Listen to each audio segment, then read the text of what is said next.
In this video, I promised you more examples of acids and bases reacting together to give you these wonderful products and how to show those reactions actually taking place, which was maybe a new concept for you at that time. And we called this a mechanism. So we go through a mechanism and we show the curvy arrows following how these steps take place and where things go. So this was the last slide that we ended up on, and this is going to provide us some more examples of all of these topics, and maybe we can once again wrap all of these things together into one question. If you've noticed, organic is a build-up process, right? We've already seen it. So the things that we talked about in lecture number 1 for this module is still holding true, and it's getting more and more and more involved. And that's just the nature of organic. So it's okay. It just gives us time to review those older topics once again and keep them fresh. That's all that it does. So example number 1, write an equation showing how CH3OH reacts as an acid with NH3, okay? And then show it reacting as a base with HCl. So not a big problem. We're going to do one step at a time. And here it just says write an equation. That's all that it does. It doesn't say draw the mechanism. It doesn't say label the acid, label the base, label the conjugates. It doesn't say predict the site of the reaction. It doesn't say any of that. But I'm going to squeeze that in here. So we're first going to answer the question. Okay, we're going to do that first, and let's do that now. So CH3OH reacts as an acid with NH3. So what that means is that CH3OH donates a proton. Okay, so we've got to write CH3O with a minus charge, showing that that positive charge has now been removed, and we're left with a negative. Okay, so there's the first product of that reaction, and then where does that proton go? It goes to the NH3 group, which makes it an NH4 group. And because of that, we also have a positive charge now. Folks, that's all that this question wants. Write an equation showing how methanol reacts as an acid with ammonia. That's it. That's all that they want. Now, we're going to go another step further. CH3OH, because it donated a proton, is your acid. NH3, because it accepted that proton, is the base. When CH3OH loses that proton, its counterpart over here is called a conjugate base. And then when this base gains it, this is called a conjugate acid, meaning that this NH4 can then revert and donate that proton that it just gained, defining it as an acid. And this CH3O- can accept that proton, and that defines it as a base. All right, so there's another question that could have been asked.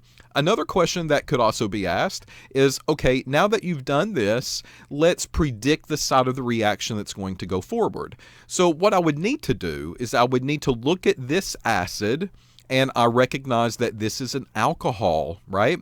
And that alcohol has a pKa on average of around 15.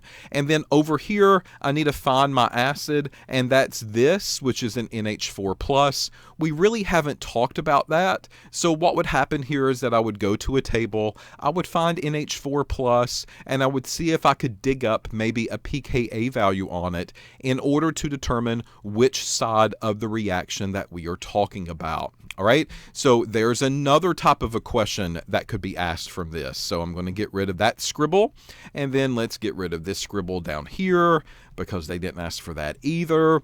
And now let's say that they say show the reaction or draw the mechanism of that reaction. So this NH3, we have to understand that there are free pairs of electrons on it. Nitrogen, to have a formal charge of 0, needs 3 bonds and a set of electrons. That nitrogen, because there's a negative set of electrons that's there, that's the negative starting place. So I show that coming into the hydrogen to be ripped off of that CH3O product over here.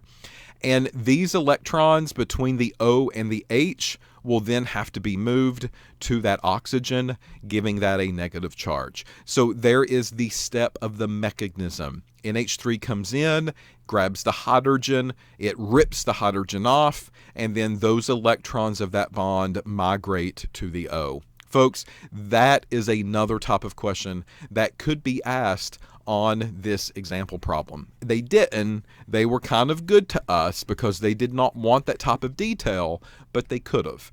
All right, now next the question says, show how CH3OH could react as a base with HCl. Okay, so here we have an example where this alcohol could act as an acid or as a base, depending on what other reagents are present. So it's no big deal. I just used the basics that we've talked about already. So HCl is the acid, CH3OH is the base. It tells me that in the problem. So that means that if this acid loses the proton, it ends up being Cl-. And then if this CH3OH gains the proton, it ends up being CH3OH2. You could write it that way. And then you put a positive charge on that thing. That's all that the question wants. It just wants you to show where the hydrogen leaves and where does it go to. I know it doesn't look very pretty. It might not be prim and proper, but folks, this is really all that I want from you. I don't really want anything else. Now, I can go through and label things as acids and bases yet again, so we can do that. HCl is going to be regarded as the acid because it loses the proton, and its counterpart over here is going to be the conjugate base. The CH3OH, this is the base on this side of the equation. Once it gains that proton, this then becomes the conjugate acid. I would then look at the acids. Here we see HCl, which is super strong. It was one of those 6 that I told you was definitely strong. There was no pKa associated with it. And then here we see a protonated alcohol. And we know the protonated alcohols typically have a pKa of around a 10, okay? So these protonated alcohols, that's OH with that extra hydrogen on it. This is a weaker acid, so therefore hydrochloric is the bully, and hydrochloric will shove the direction of that reaction right-handed because of that reason. The other thing that they could ask, so let me get rid of some of this scribble like I did before, clean it up a little bit so we're not really confused about what's going on. And you don't want to look at my chicken scratch either, do you? The other thing that they could say was draw the mechanism. So again, this CH3OH has some free sets of electrons here. That is a negative area. I show that negative area pointed to that hydrogen, so that way it can rip that hydrogen off. And then the bond between the H and the Cl has electrons. Those electrons then are drawn toward that chlorine to give it a full-blown negative. So that would be the mechanism of that reaction if they wanted to see it. And of course here they didn't. We went the extra step and beyond, and sometimes it's okay, sometimes it's good for us, and it was good for us here. Next, write an equation showing NH3 reacting as an acid with CH3O and one that shows it reacting as a base with HBr. I'm not going to go through all of those other unnecessary steps as I did before. We're just going to simply answer this question, and that's it for this one. So NH3 reacting as an acid with CH3O-. Okay, so I need to determine the products here, and this question says NH3 is an acid. So that means it donates a proton. So what was NH3 is now an NH2, but that becomes a negative because a hydrogen has been removed, a positive has been removed. Then the other product, CH3O- now becomes CH3OH. That is where that hydrogen went. It was negative, it gained a positive charge, so therefore it becomes neutral. So there is the equation right there showing ammonia reacting as an acid with what we call the methoxide ion. Now I know that you didn't know what that was, but I'm sneakingly putting more and more organic into this lecture series for you, all right? Again, it's good for you. Okay, we're learning, and that's a good thing. You've paid for this class. You should be learning, shouldn't you? All right, so what's up next is that NH3 now reacts as a base with HBr. So we can draw those reactions as well. HBr is the acid. It loses the proton. So we can draw Br minus and show that loss of the positive charge. That hydrogen then goes over to NH3, and that makes it an NH4. It was neutral. It just gained a positive charge, so therefore this thing now is a full-blown positive. So there you go. There's the reaction that shows it reacting as a base with HBr, and that's all that they want. No mechanisms, no labels, no predictions of the directions of the reactions, just simple, draw the products, and that is it. All right. And then finally, the last question on this particular slide is which of the following would be the most acidic?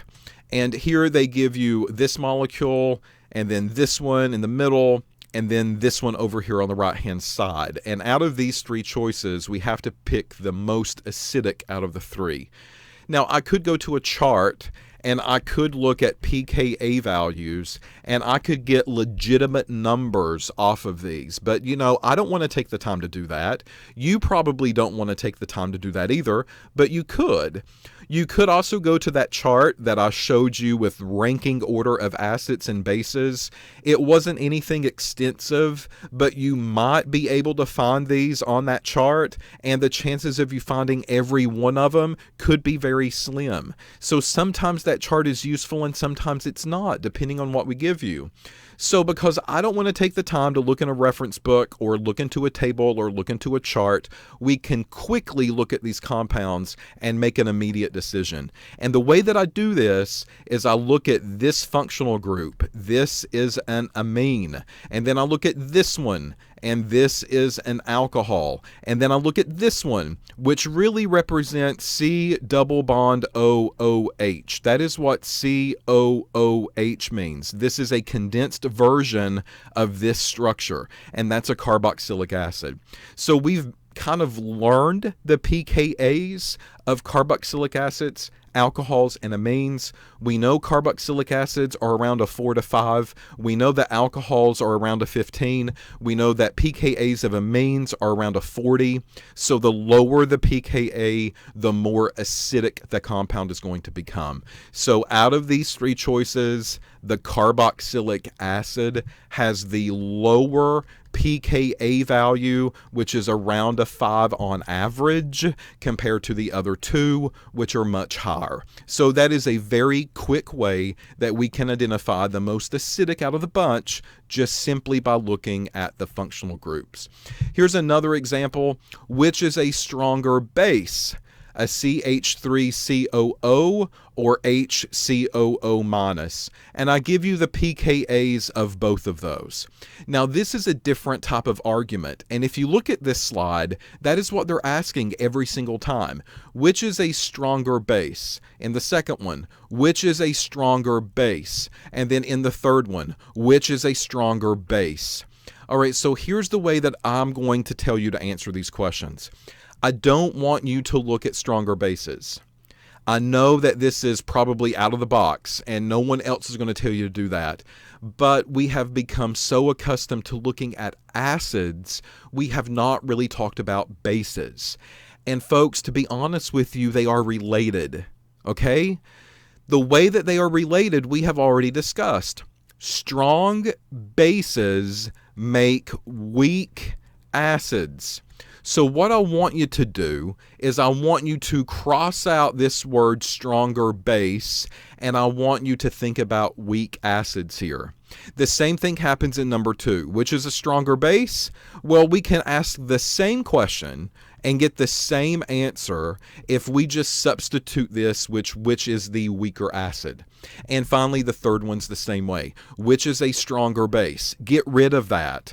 Think of acids. That's what we've done all the time, so why change it now? So just rework this and think of weaker acids. Remember, strong acids make weak bases, and vice versa for the bases. Strongs always make weaks, and that is what we're after. Okay, so now the only thing we have to do is look at the pKa values. And this is good because this pKa value is in reference to an acid, not to a base. A base actually has a Kb value. Now you see the problems. Why am I going to go through the time to talk about KBs and PKBs and ranking bases when we can simply just make a switch in the wording and say, now use what we've already learned all this time and don't learn anything new because this is going to give you the same story. Let's just change the wording of the question and we can answer the question the right way. So because they're giving us Kas in reference to acid, let's change the wording of the question in reference to an acid. And this will be way easier, folks, trust me. So which is a weaker acid? A pKa of 4.8 or a pKa of 3.8? Well, 3.8 is lower. That means this is stronger. So if the question wants to know which one's weaker, it's actually this one, CH3COOH. There you go. So which is a stronger base? It's the one that matches that one up, and that's this one, CH3COO. That's its counterpart, so therefore we've just answered that question. Do you see how smooth that was versus me going through tons of more videos talking about KBs, pKbs, bases, how they act, how they behave in a reaction? Give me a break. We can save all of that time and just change the wording a little bit and we'll get the correct answer. Here, number 2, same deal. Which is a weaker acid? The pKa of water, 15.7, or the pKa of NH3, which is 36. Again, 15.7 is lower, therefore it is more acidic. So if the question wants weaker acid, it's actually the NH3, which has a higher pKa value. That then means that out of these two choices up here, the counterpart to that NH3 is this NH2 group. So NH2 minus is the weaker acid. Finally, in number 3, which is a weaker acid? A pKa of water or protonated water, which is negative 1.7, or protonated alcohol, which is negative 2.5. Okay, so once again, I'll look at the pKa values. Out of these two choices, negative 2.5 is lower than negative 1.7. Think of this as your checking account. You would rather be negative 1.7 in the hole rather than negative 2.5 in the hole. Okay, you would rather owe somebody $1 than $2. This is more negative. So because it's more negative, this is going to be a stronger acid, which means that this one is the weaker acid out of the two. So its counterpart up here above is H2O. So that is the strongest base out of the two that's listed, H2O. All right. So there's 3 more examples in addition to the 3 others that we just did. And this kind of finishes that section or that lecture topic up a little bit. So in the next video, we're going to move on and we're going to talk about the next lecture topic in acid-base chemistry and how it relates to organic. And that's predicting positions. This is something that we have talked about already. It's something that we've done, but it just is a little bit more formal. We go through the steps again. We talk about the concepts again. It lets you to revisit that process again, just so you can get more practice and feel more comfortable in those types of questions. And again, that's what this is about. It's about learning, not memorization. And the more examples that we do, the more comfortable that you're going to feel. So that's where I'm going to stop this video. Maybe take a break here if you've not taken a break in a while. A new kind of topic is going to get inserted here into the discussion when you come back. So we'll just pick up from here when you come back and you see me, maybe later on this evening or hopefully sometime tomorrow. So don't leave me hanging for quite some time because then I'll get angry. See you then.